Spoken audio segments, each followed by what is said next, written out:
Primero, hermanos, pues para mí es un gran gozo venir y estar hoy acá con ustedes y compartir la palabra del Señor después de 15 meses. Junio del año pasado había estado aquí compartiendo la palabra del Señor, claro, recordando el tiempo de otras ocasiones con ustedes aquí el primer domingo de octubre por la providencia del Señor que estuve acompañándoles en los cultos, primer domingo de febrero, primer domingo de febrero de este año, y en primer domingo de abril estuvimos juntos en la iglesia en Irón, allí en la ordenación del pastor Noel. Entonces, es un gozo estar con ustedes, amados hermanos, y así compartir hoy la palabra del Señor. Entonces, sus Biblias. Antes de ello, pues el saludo también del pastor Alirio, hermano Alirio, también muchos saludos también de la iglesia allí en Curití. Bien, abrimos en la carta del apóstol Pablo a los Colosenses, el texto que hemos dado lectura. Estaremos entonces centrándonos hoy oyendo al Señor, escuchando así la voz del Señor, quien nos habla en las Escrituras. El tema para hoy es la preeminencia de Cristo, su preeminencia y la maravilla de su gracia. Preeminencia de Cristo, la maravilla de su gracia. Y antes quiero definir un poco en cuanto a la palabra preeminencia o preeminente.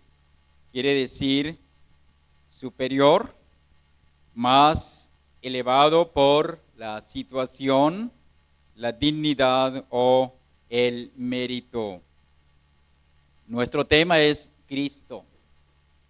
Un himno expresa Cristo, Cristo, nombre sin igual. Nombre sin igual, Cristo supremo y suficiente. Y antes de considerar versículos que tengo para hoy, del 15 al 23, pues quiero que tengamos en cuenta el contexto de este texto, de este párrafo, los versículos del 3 en adelante, donde el apóstol Pablo, al escribir a la iglesia de Colosas, la iglesia allí donde era pastoreada por este siervo del Señor nombrado Epafras, pues el apóstol Pablo escribió como siempre, expresando su gratitud al Señor por esa obra de gracia del Señor en las vidas, en los corazones de aquellos que Dios por su gracia había redimido.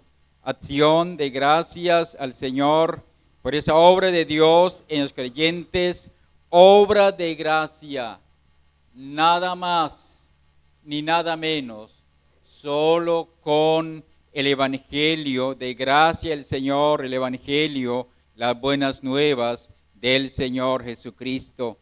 Y esa gratitud también del apóstol en estos versículos del 3 en adelante, no solamente esa obra de gracia del Señor con el Evangelio, sino por ese efecto poderoso del Evangelio que llegó con gran poder a las vidas de estas personas, de estos que creyeron, de estos que se arrepintieron, de estos que se convirtieron al Señor de corazón, con fe, con arrepentimiento.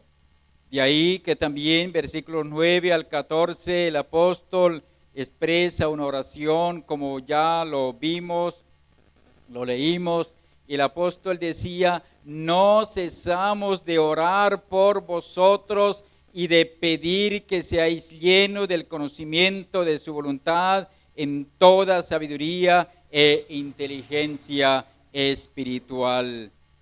Esa oración al Señor, una oración bien sentida por este siervo de Dios que pudo oír buenas noticias de sus amados hermanos de la iglesia de Colosas. De ahí, cómo termina este párrafo, lo cual el apóstol expresaba, versículos 12 al 14, con gozo, dando gracias al Padre que nos hizo aptos para participar de la herencia de los santos en luz, el cual nos ha librado de la potestad de las tinieblas y trasladado al reino de su amado Hijo, en quien tenemos redención por su sangre, el perdón de pecados. ¿Tenía motivos el apóstol para expresar gratitud? Sí, motivos suficientes. Tenía motivos de tener gozo al escribirle a sus amados hermanos de aquella ciudad de Colosas. Claro, y lo hacía el apóstol en un contexto, por la providencia del Señor, en un contexto de aflicción, ya que este siervo del Señor se encontraba preso. ¿Por qué causa?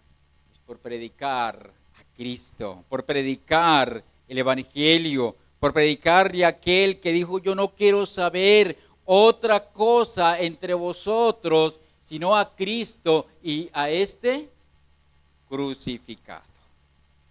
Hoy pues, en esta mañana, para compartir con la guía, la ayuda del Señor, de los versículos 15 en adelante, estaremos viendo sobre esa preeminencia del Señor, tanto en la creación como en la redención, y esa maravilla, la maravilla de la gracia salvadora del Señor para con indignos pecadores.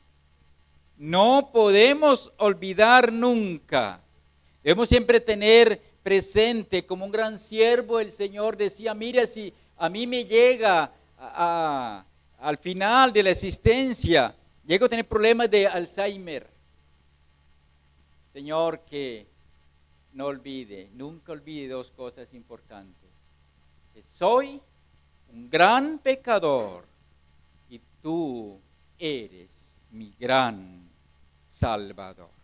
Entonces, así, mirando la maravilla, la gracia del Señor con indignos pecadores, lo cual debe exaltar la gloria del Señor, y así cada uno, cada redimido, cada día reconocer esa gracia del Señor, así exaltar a nuestro Dios.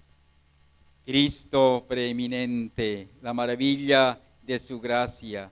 Es así que les invito que con reverencia y también con esa admiración santa recibamos este mensaje para nuestra edificación, consolación, consolidación en la vida cristiana, en la comunión con el Señor. Viendo dos puntos importantes. El primer punto en esta mañana. Primero, hermanos, contemplemos a través de las Escrituras, contemplemos a través de esta revelación sagrada, contemplemos la preeminencia de Cristo a través de lo que el apóstol Pablo, inspirado por el Espíritu Santo, escribió en esta carta desde la prisión. Dos aspectos en esa preeminencia. Primero, esa preeminencia del Señor pues se muestra en la creación. Cristo superior, más elevado por su dignidad o mérito. Versículos 15 al 17, dice el texto: Él es la imagen del Dios invisible, el primogénito de toda creación, porque en Él fueron creadas todas las cosas, las que hay en los cielos, las que hay en la tierra, visibles e invisibles, sean tronos, sean dominios, sean principados, sean potestades, todo fue creado por medio de Él y para Él, y Él es antes de todas las cosas, y todas las cosas en Él subsisten. He aquí cómo el apóstol Pablo exalta la supremacía de Cristo.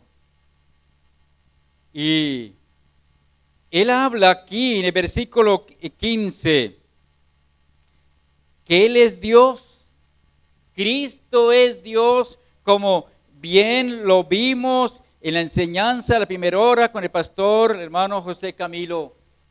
Cristo es Dios de la misma esencia que el Padre y el Espíritu Santo. Él es Dios. El texto 15, el versículo 15 dice, Él es la imagen del Dios, ¿qué? Del Dios invisible.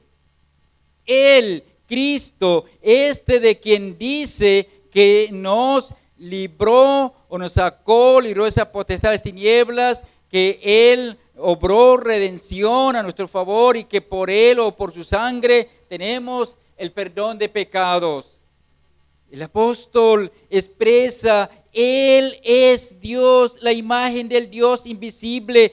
En otras palabras, Él es Dios, Él tiene majestad única y dignidad suprema. En otras palabras, cuando habla aquí el texto, la imagen del Dios invisible, quiere decir, Cristo es la revelación completa y definitiva de Dios a los hombres.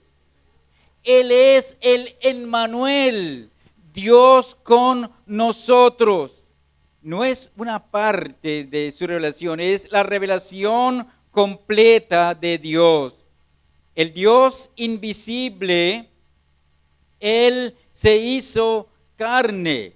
El Dios invisible se hizo visible al ojo humano en la persona del Señor Jesucristo. Juan 1:18. A Dios nadie le ha visto jamás. El unigénito Hijo del Padre, Él le ha dado a conocer. Conocemos a Dios, le conocemos no intelectualmente, como también nuestro hermano enfatizó, sino en esa vida, esa experiencia de comunión con Dios, la obra de gracia del Señor a nuestro favor. Cristo es Dios y Dios no puede conocerse si no es en Cristo y por medio de Cristo. Aparte de Cristo, nadie puede conocer realmente a Dios. Así que sin Cristo, que es Dios verdadero, el hombre, la criatura humana, queda totalmente sin esperanza. De ahí que el apóstol más adelante, él escribió en este mismo capítulo, ¿es Cristo en vosotros? La esperanza de gloria. Eso está en el versículo 27, hablando a los creyentes, a los redimidos por la gracia de Dios. Porque aparte de Cristo no hay esperanza para ninguna criatura, no hay esperanza de salvación, no hay esperanza de liberación de ese reino de las tinieblas. Cristo es el Señor del universo. La preeminencia de Cristo en la creación. Dice el texto, la segunda parte, versículo 15, el primogénito de toda creación. No es, como también el hermano lo explicaba, no es que Él sea creado. Cristo, Él es Dios eterno. No, cuando expresa así primogénito de toda creación, no quiere decir que Él haya sido creado. Sí, sabemos que como humano, sí, como humano en el vientre de María, pero como persona, como Dios, Él es eterno. Él permanece, ha permanecido y permanecerá para siempre. Él es eterno, uno con el Padre desde el principio. Él es el agente de la creación, lo que lo pone por encima de todo lo creado. Él es supremo, según versículo 16, sobre el universo, porque Él es el creador juntamente con el Padre. Dice el versículo 16, porque en Él, es decir, en Cristo, fueron creadas, ¿qué dice el texto? Todas, es todas, no parte. En Él fueron creadas todas las cosas, y lo amplía, lo explica, dice, las que hay en los cielos y las que hay en la tierra, visibles e invisibles, sean tronos, sean dominios, sean principados, sean potestades, todo fue creado por medio de Él y para Él. Este es nuestro glorioso Señor y Salvador. Él es en quien está toda nuestra esperanza para la eternidad. El supremo sobre el universo, ese vasto universo, ese universo tan inmenso, ese vasto universo, Cristo creador, Él está sobre esa su creación. Toda la creación entonces está subordinada a Cristo, pues solo a Él se le debe, o a Él le debe su existencia. Desde el principio hasta el fin, el orden de la creación está ligado con la persona del Señor Jesucristo. En Él fueron creadas todas las cosas, expresa el apóstol. Todo creado, ahí como expresa al final, todo creado por medio de Él. Por medio de Él y para Él. Es así que toda jerarquía celestial está bajo Cristo, pues Él es el creador y Él es el soberano de todos los poderes y potestades, ya sean humanos o angelicales. Él está por encima de cualquier potestad que pueda haber en la creación. Y de ahí que el versículo 17 lo que expresa. Y Él es antes de todas las cosas, y todas las cosas en Él, ¿qué dice? Subsisten. ¿Lo ven, amados hermanos, en las Escrituras? ¿Ven la gloria de nuestro Salvador? ¿Ven la grandeza de nuestro glorioso Salvador? Pueden verle ahí como creador, pero a la vez como el sustentador de todo lo que existe. Es solo por Él que todo subsiste. Él es el eterno que no tiene principio ni fin de días. Cristo, cuando Él aquí todas las cosas, en Él subsisten. Cristo es el factor coordinador y unificador de la creación. Repito esta frase. Cristo es el factor coordinador y unificador de toda la creación. Todo el universo, el vasto universo, forma un cosmos. Esto es un todo armoniosamente organizado. Millones y millones, según los astrónomos, de estrellas inmensas en ese inmenso universo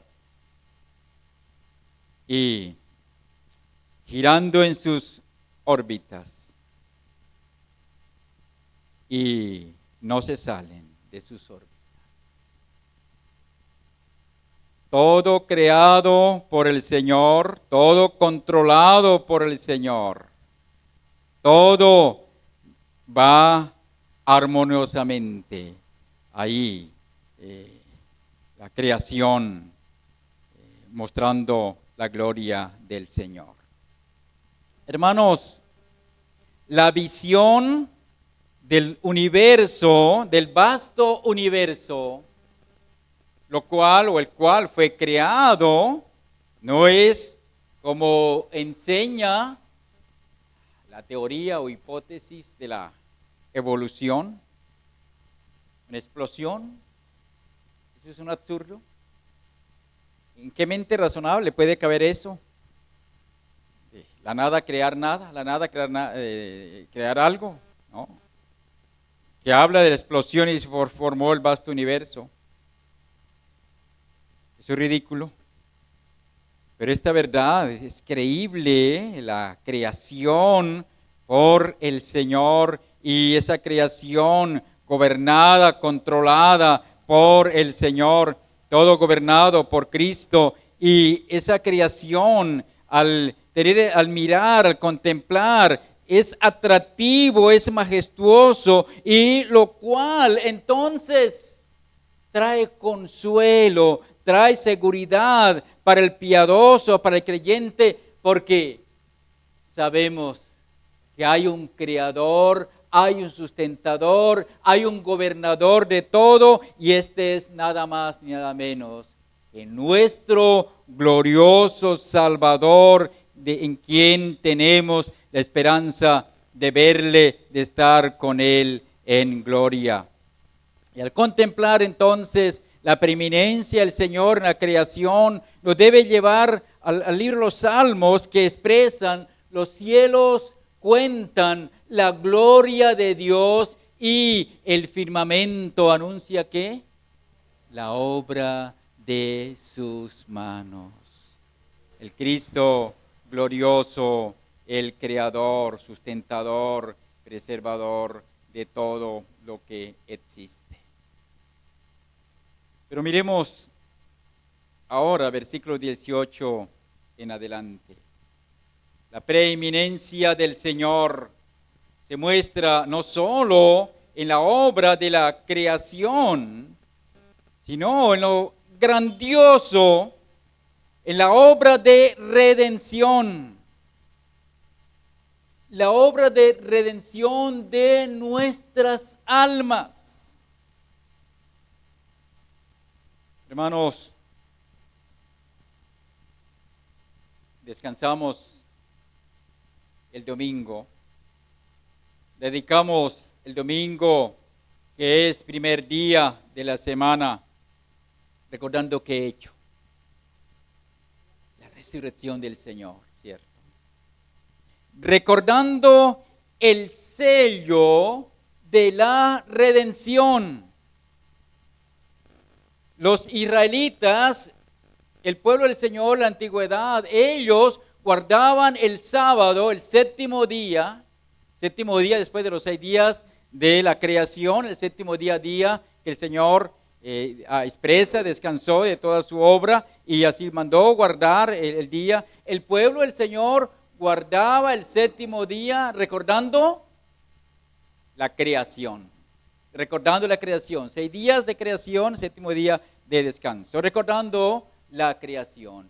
El pueblo cristiano, luego que Cristo resucitara entre los muertos, el pueblo cristiano ha venido celebrando la victoria del Señor al descansar el domingo para el Señor, para dedicarlo a Él, para dedicarlo al culto al Señor. De ahí, entonces, podemos ver la grandeza de la obra de la redención o la preeminencia del Señor. Cristo supremo, Cristo suficiente, la obra de redención. Y mira el versículo 18, que dice en cuanto a Cristo. Luego de mostrarle creador, sustentador, preservador de toda la creación, entonces dice, y Él, Cristo, Él es la cabeza del cuerpo, que es ¿qué? La iglesia. Cristo es la cabeza del cuerpo, que es la iglesia. Él, otra vez el pronombre Él, que es el principio, el primogénito de entre los muertos, para que en todo tenga, ¿qué? La preeminencia. La preeminencia.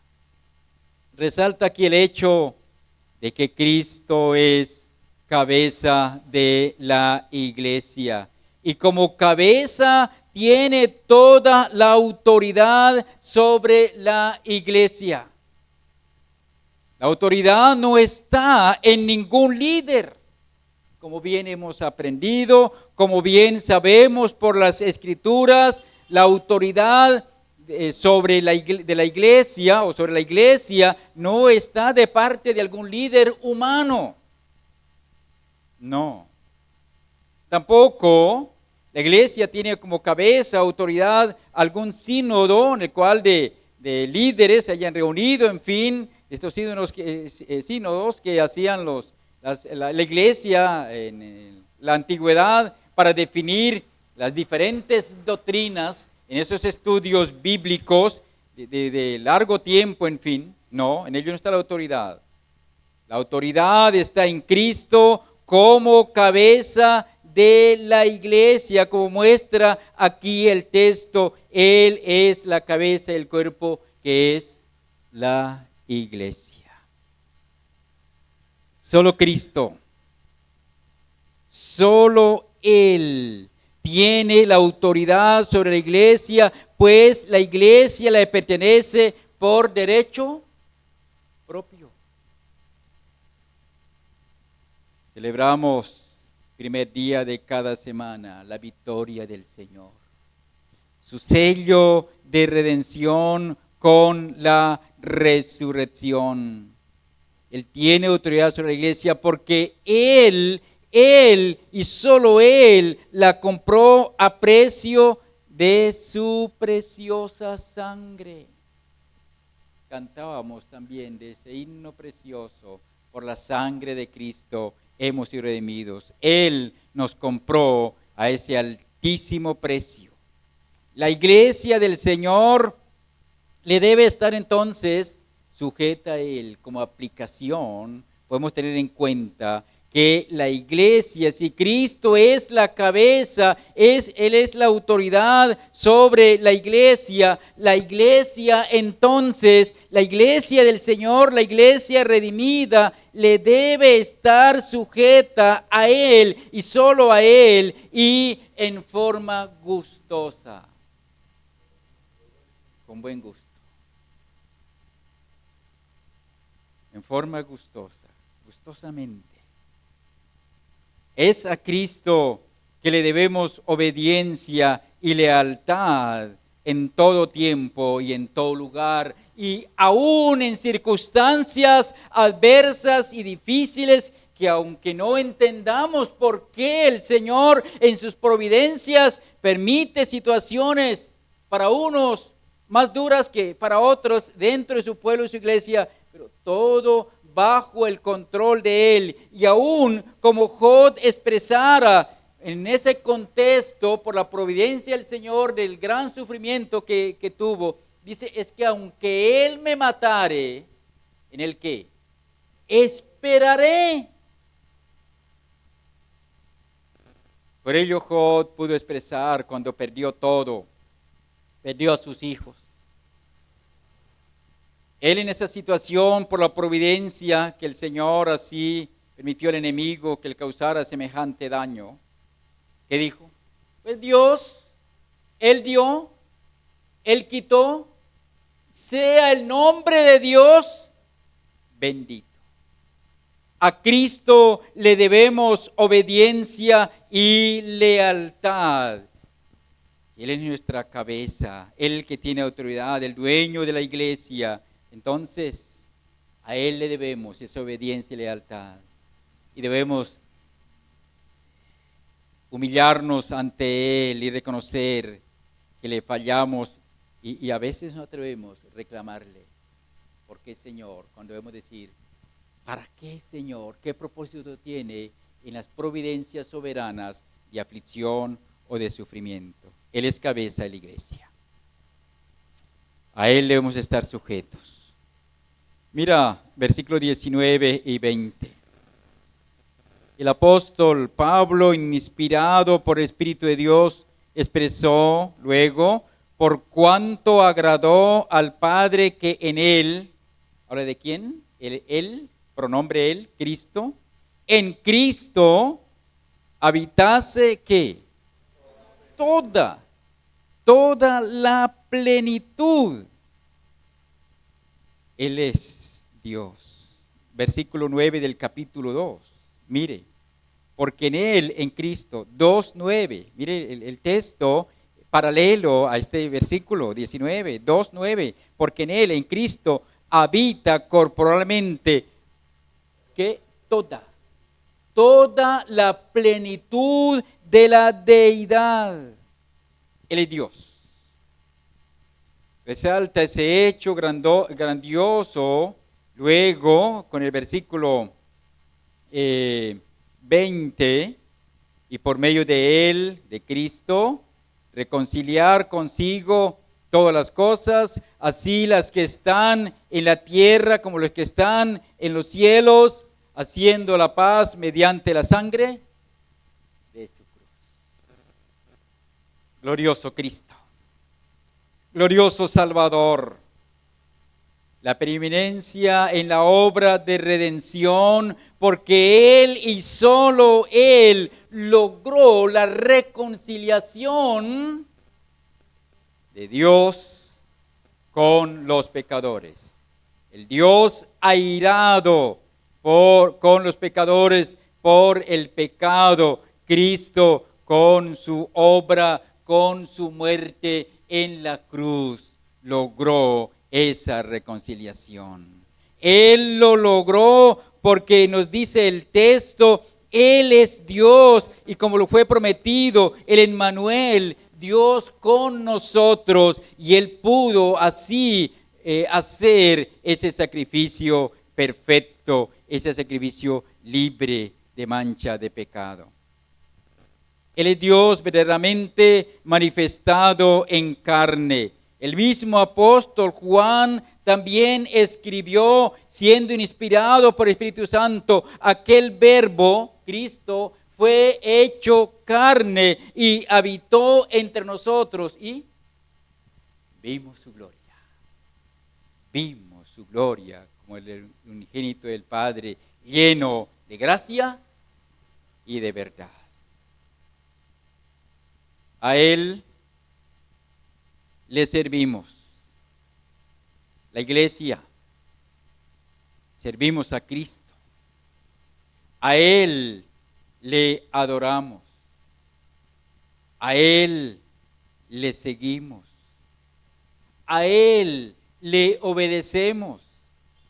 Y esto otra vez debe ser con gozo, voluntariamente, gustosamente. A Él debemos servirle de todo nuestro corazón. ¿No es para ello que nos ha redimido? Nos habla aquí de la reconciliación en su obra de redención.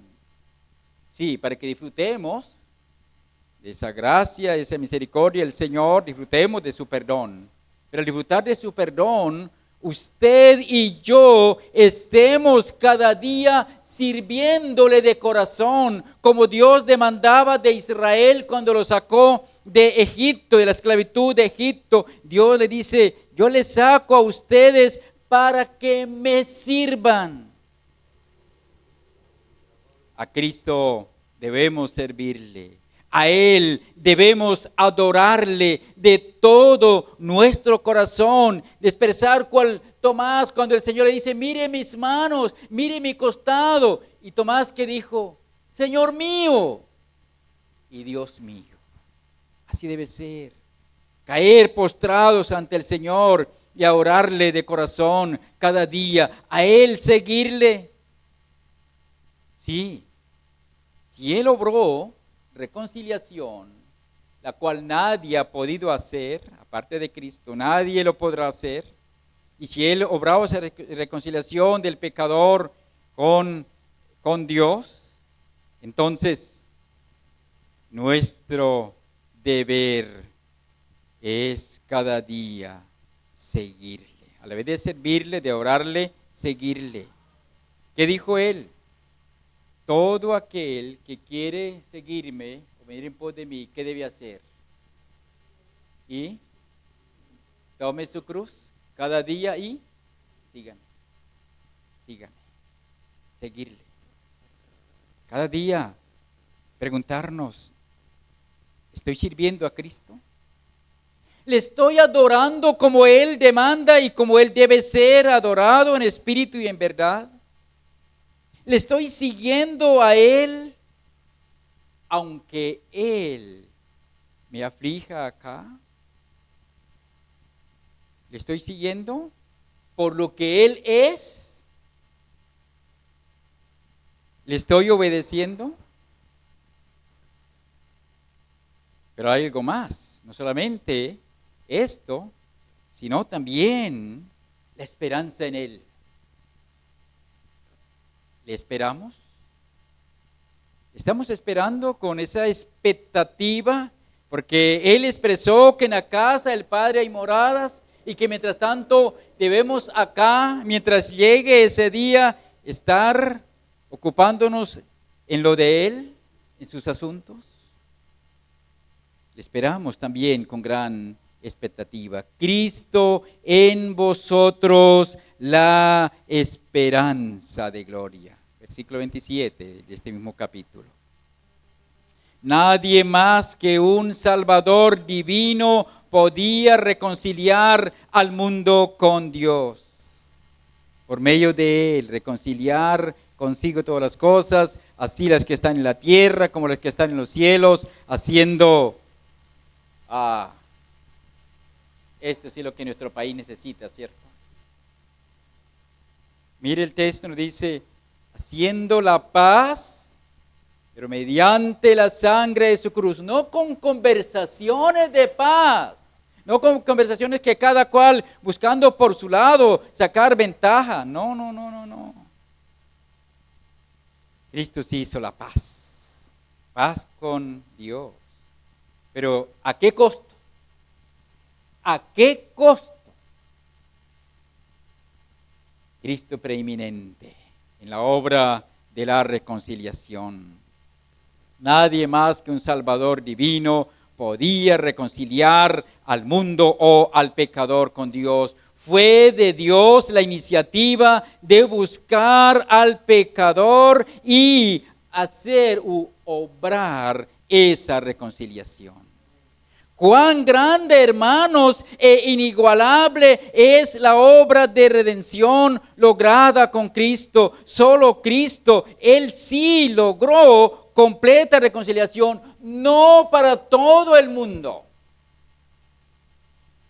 sino para todos aquellos por los cuales Él murió en la cruz, los cuales le fueron dados por el Padre.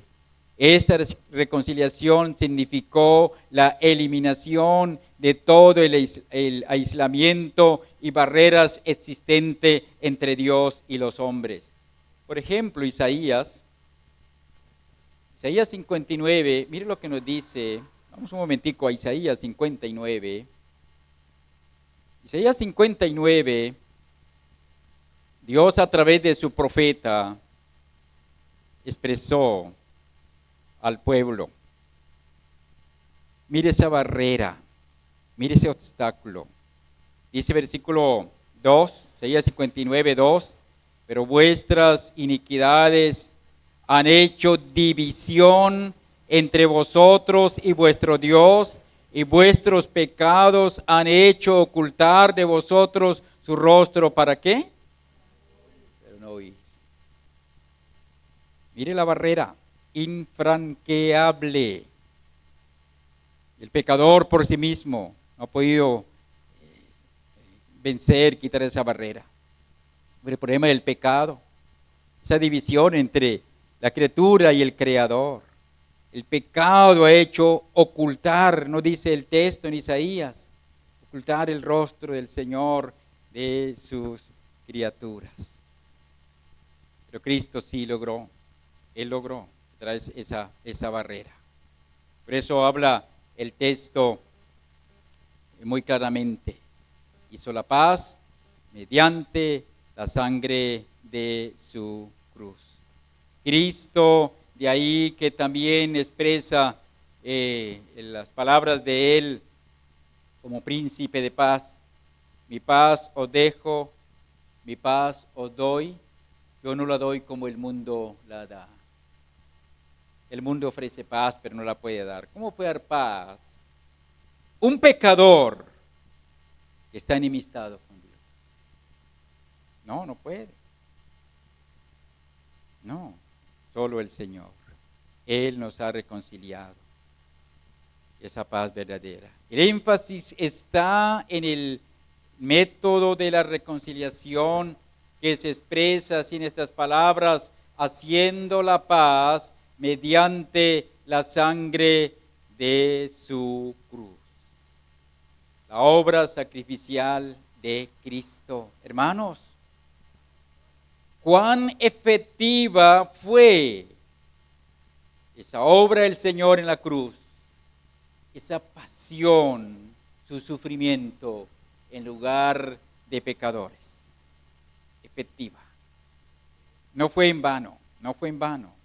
Por lo tanto, a Él sea toda la gloria, el Cristo preeminente en su obra de redención. Hermanos, cuán grande entonces ha sido la misericordia de Dios para con indignos pecadores. Él no nos abandonó al destino que hemos merecido por nuestro pecado. Nos hace ver el texto aquí cómo el Señor tomó su iniciativa y cómo así hemos sido reconciliados para disfrutar de esa paz, disfrutar de comunión con Dios, de vivir entonces en armonía con el Señor, comunión con Él y armonía, comunión también con nuestros hermanos en Cristo. Al Señor sea toda la gloria, ahora y por toda la eternidad. Un segundo punto acá, segundo punto principal, versículo 21 al 23. Mire lo que el apóstol Pablo escribió, insisto, inspirado por el Espíritu del Señor, inspirado por el Espíritu Santo.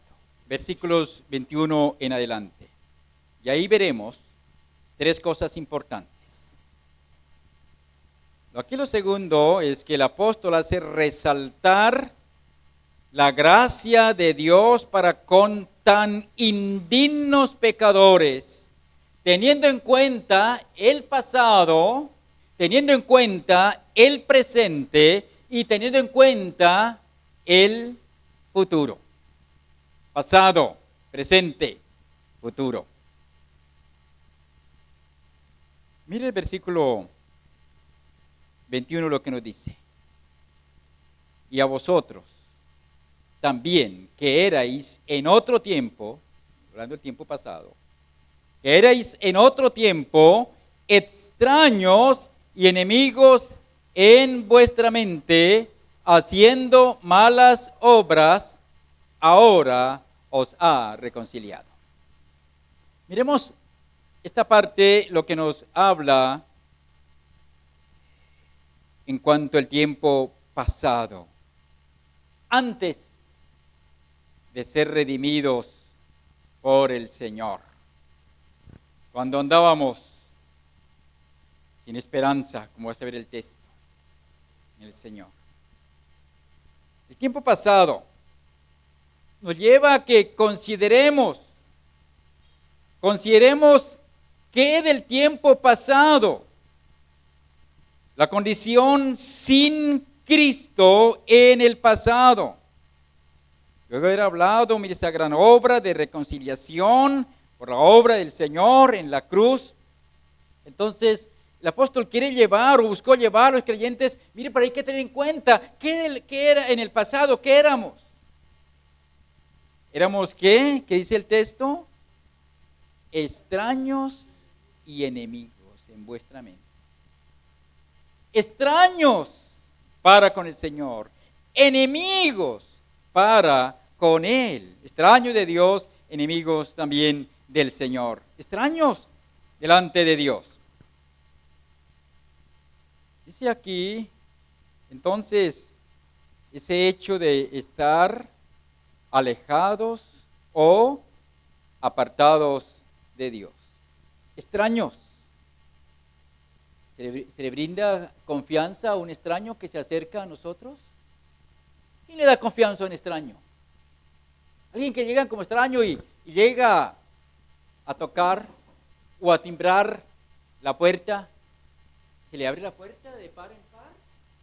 No. Es un extraño, no se le conoce. Mira, sí, enemigo, pero extraños para el Señor. Había una disposición interior en el corazón de la criatura, eso había en el redimido, antes de redimido por el Señor, había esa disposición interior de aversión a Dios y de antipatía delante del Señor.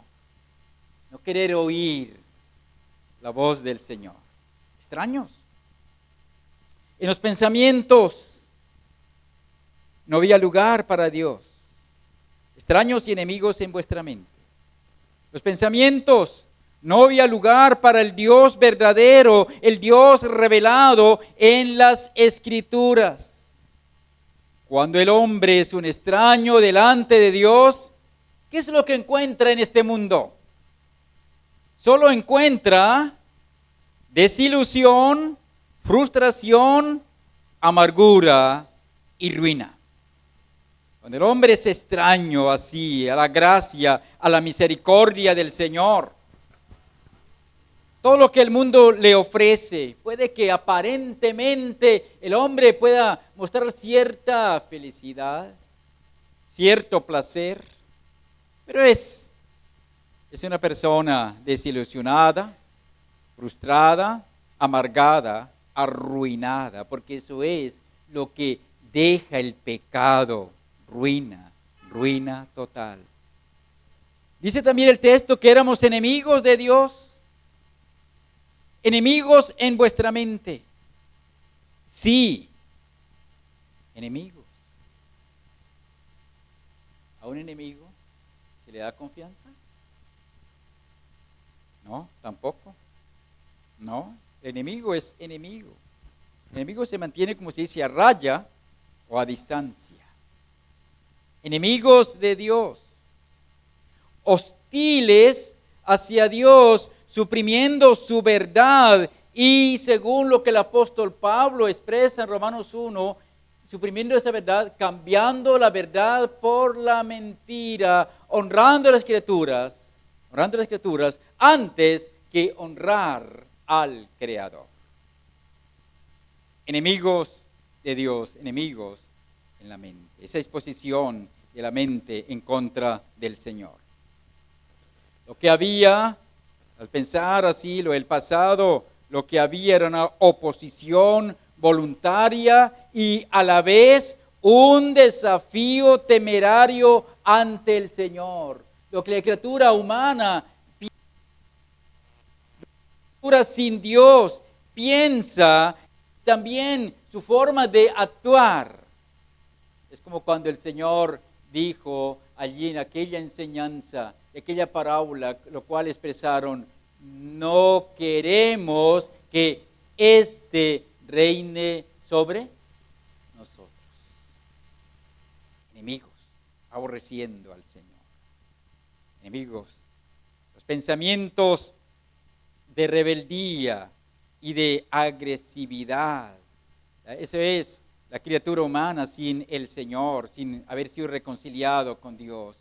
Por ello el salmista escribió: no hay Dios en ninguno de sus pensamientos. Eso está en Salmos 10:4. No hay Dios en ninguno de sus pensamientos. Salmos 10:4. Luego el texto dice más.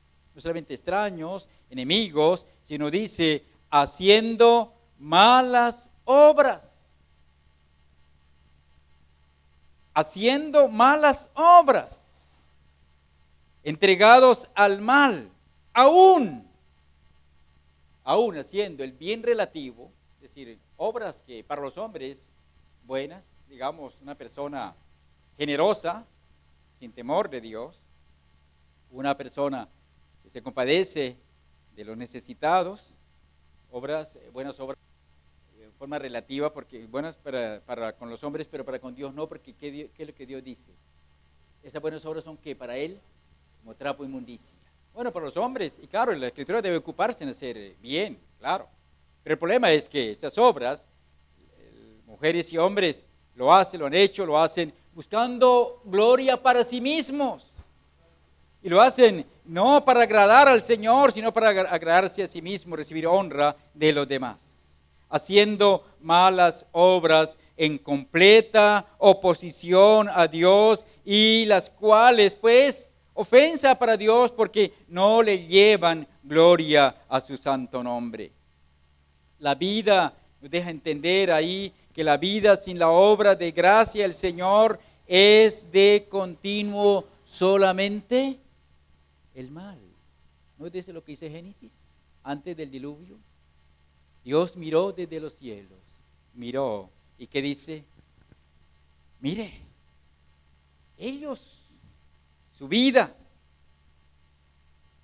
sus obras, sus pensamientos, de continuo solamente hacia el mal. Génesis 6:5.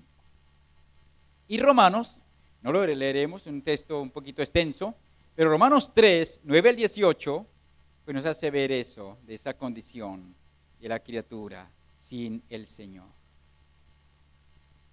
Luego nos lleva a tener en cuenta, al ver visto aquí el pasado, lo que éramos, a que miremos el presente como redimidos al mirar maravillados la gracia del Señor. Ahora mirar la vida presente. ¿Qué dice aquí el texto? Al final, versículo 21. Ahora os ha reconciliado en su cuerpo de carne por medio de la muerte, para presentaros santos y sin mancha e irreprensibles delante de Él. Hablando ahora, ya aquí, en vida, en el presente, nos lleva a tener en cuenta esa posición del creyente, nuestra vida presente, la posición que tenemos. Ahora os ha reconciliado. Vuelve a tener en cuenta lo del versículo 20, lo cual expresó cómo nos ha reconciliado. Y luego, entonces, aquí otra vez, tiene en cuenta, para que cada día nos acordemos en el presente. Reconciliados, podemos estar en paz con Dios. ¿No nos dice eso también el mismo apóstol en Romanos 5:1? Habiendo sido justificados por el Señor, ¿somos qué? ¿O tenemos paz para con Dios? Podemos estar en paz con Dios. Esto de pura gracia. Y a estar en paz con Dios, usted y yo, amados hermanos, podemos disfrutar de comunión viva y personal con Dios, lo cual el mundo incrédulo no entiende y lo cual pues se burla del pueblo cristiano. Os ha reconciliado, disfrutamos en el presente reconciliación, es restaurar lo que se perdió, lo que perdimos con Adán cuando él pecó allí en el jardín del Edén. Con una nueva identidad podemos disfrutar de una relación viva, personal, esa relación de comunión con Dios. Podemos vivir en paz con Dios por la obra de Cristo en la cruz. Al Señor la gloria. Cristo, y solo Él logró, hermanos, reconciliar al pecador con Dios. ¡Qué gran cambio! Antes enemigos y hostiles, ahora en paz y armonía con el Señor. Hermanos, qué gran bendición. Hemos sido restaurados. Restaurados a la comunión con Dios. Esto no es cualquier cosa. No. Qué gran bendición. Cuán afortunados somos. Y no se debe porque nosotros éramos mejores. No se debe porque nosotros quisimos o porque tomamos la iniciativa. Se debe solo a la gracia del Señor, porque Dios tomó la iniciativa. Dios, en la persona de Cristo, Él vino a buscarnos. Por ello Cristo expresó: el Hijo del Hombre vino a buscar y a salvar lo que se había perdido. Hermanos, expresemos cada día la inmensa gratitud al Señor. Alabémosle, que no nos cansemos de alabar al Señor, porque Él nos exhorta continuamente en su palabra, que si hemos sido bendecidos por Él, entonces que le alabemos, porque esa será nuestra ocupación en el cielo, que le adoremos igual de todo nuestro corazón, porque estaremos adorándole a Él, alabándole, adorándole por la eternidad. Hay más. Una tercera cosa aquí. Miremos el futuro. Resalta esa gracia de Dios señalando nuestro futuro con Cristo. Mire, dice que luego he sido redimidos. El propósito para, versículo 21, la segunda parte, para presentaros santos y sin mancha e irreprensibles delante de Él. ¿Quién lo hace? ¿Quién lo ha hecho? ¿Quién lo hará?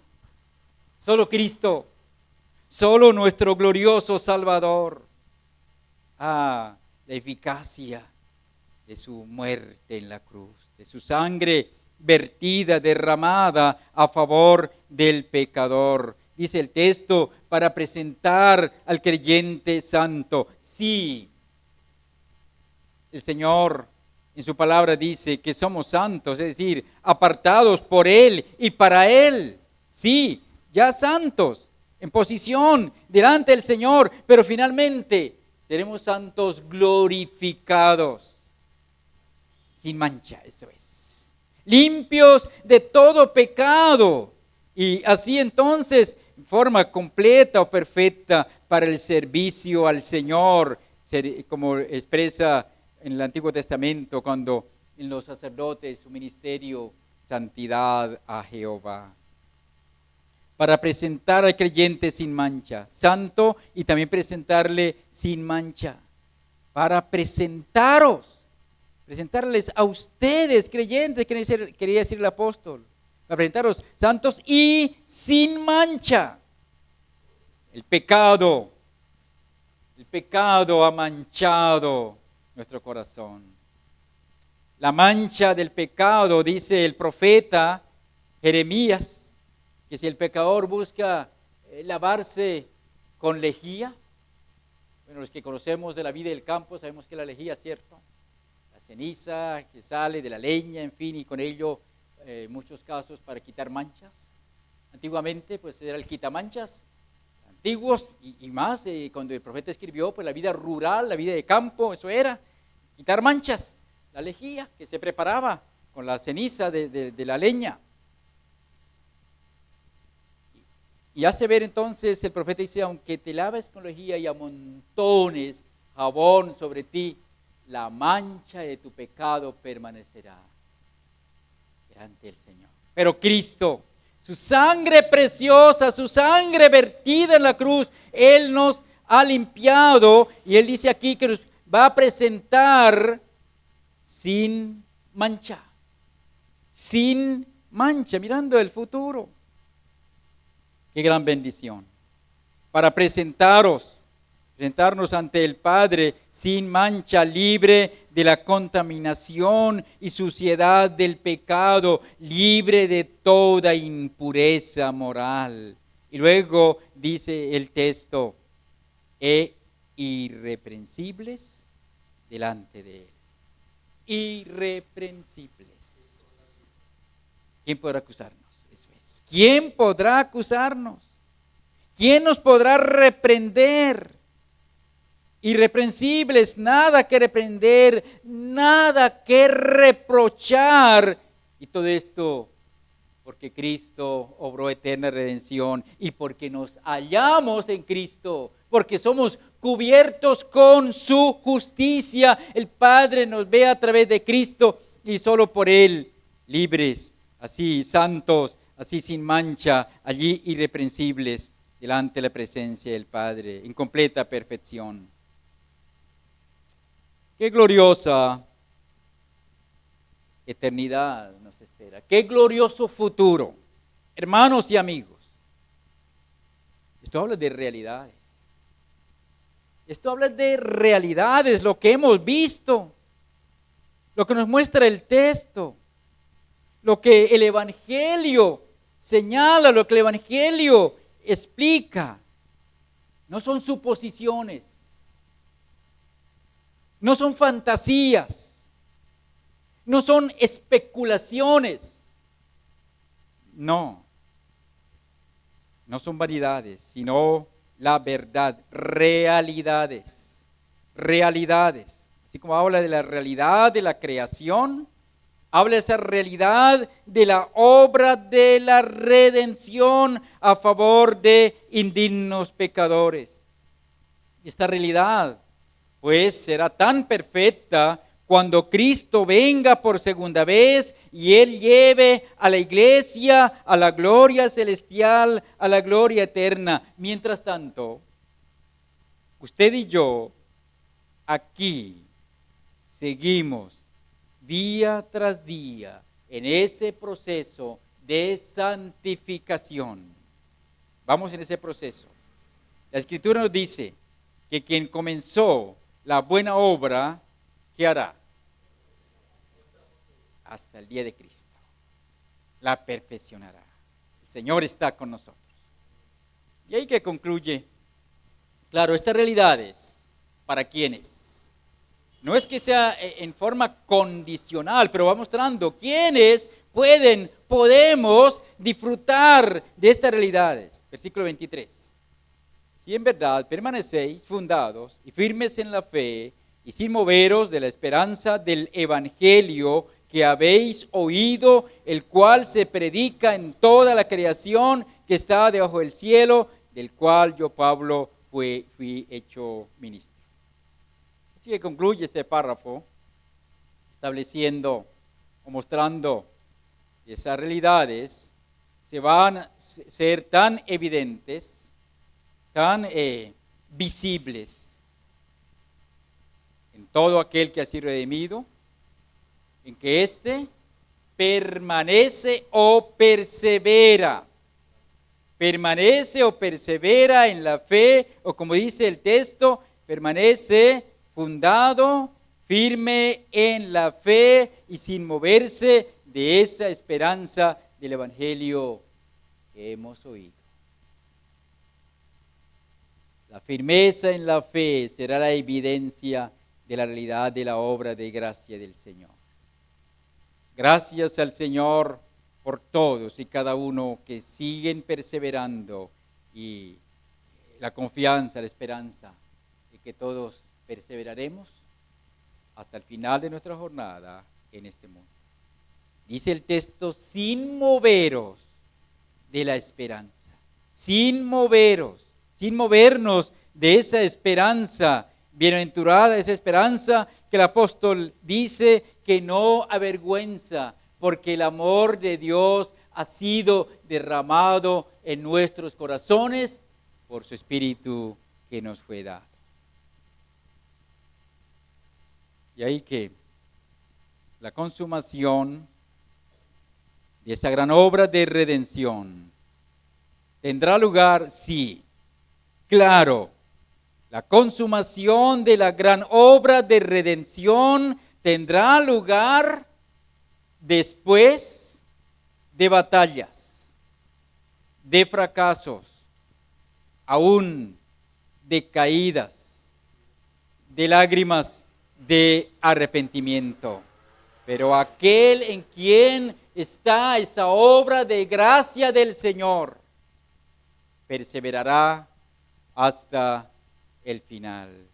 Porque la fuerza no es de nosotros, el poder no es de nosotros, el poder es de Dios y Él capacita a los suyos. El poder viene de Él para que así perseveremos, estemos arraigados en Él, porque Él es el que nos sostiene con su brazo poderoso. El Señor del universo es también el Señor de la vida de cada uno de nosotros, el Señor de la iglesia. Nosotros somos el barro. Nosotros somos el barro. Cristo, Él es el alfarero divino y puede moldearnos para ser vasos de hermosura que le honre a Él, y finalmente en gloria eterna seamos esos trofeos de su gracia para la gloria y alabanza de su santo